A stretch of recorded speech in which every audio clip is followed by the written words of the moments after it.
Sir আপনি এখানে? আরে রঞ্জু, তুমি এখানে? স্যার আপনি এখানে? আসলাম তোমাদের মাঝে একটু বেড়াইতে, আমি তো ভয় পেয়ে গিয়েছি। এত এইভাবে বলে কেউ? তাই? যাই হোক মঞ্জু, ভালো আছো? ভালো তো। আসলাম অনেকদিন পরে, অফিস বন্ধ তো, তাই একটু প্রকৃতির বাতাস খাওয়ার জন্য। আর কত কাজ বাজ ব্যস্ত আপনি থাকি। কি এখানে কেমনে দেখতেছি তাই বুঝতে পারতেছি না তো। আসলে তোমাদের এই গ্রামটা একটু ঘুরে দেখি। আচ্ছা ঠিক আছে, আচ্ছা আসো। না, গ্রামটা তো বেশ সুন্দর লাগে। আচ্ছা রঞ্জু, আমরা ওই জায়গাটা গিয়ে বসি। হ্যাঁ আচ্ছা ঠিক আছে, চলেন। আচ্ছা। কত সুন্দর প্রকৃতির বাতাস, এত সুন্দর। বলেন স্যার। তুমি কি একে চিনো? এই তুমি কে? আমি স্যার ভিক্ষা করি, আমার জন্য দশ, আমার গার্লফ্রেন্ডের জন্য দশ, আমরা কফি খাবো স্যার। দেন স্যার, আমি পাই করি স্যার।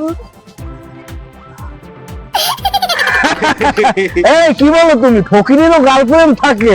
দেখেন না কি পরিস্থিতিটা হয়েছে। রঞ্জু, এই তোমার গার্লফ্রেন্ড তোমাকে ভিক্ষুক বানিয়েছে?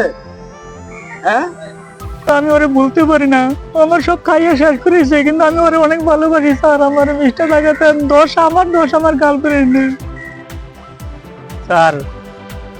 আরে কি একটা অবস্থা। আচ্ছা দুঃখ কষ্ট নিও না। দেখো রঞ্জু, হ্যাঁ না, তুমি আমার কাছে 20 টাকা চাইছো, তোমাকে আমি 100 টাকা দিলাম। খুশি হইলাম স্যার। আল্লাহ স্যারে 10টা গার্লফ্রেন্ড মিলিয়ে দিয়েন। রঞ্জু ঠিক আছে, তাহলে আমরা এখন উঠি। হ্যাঁ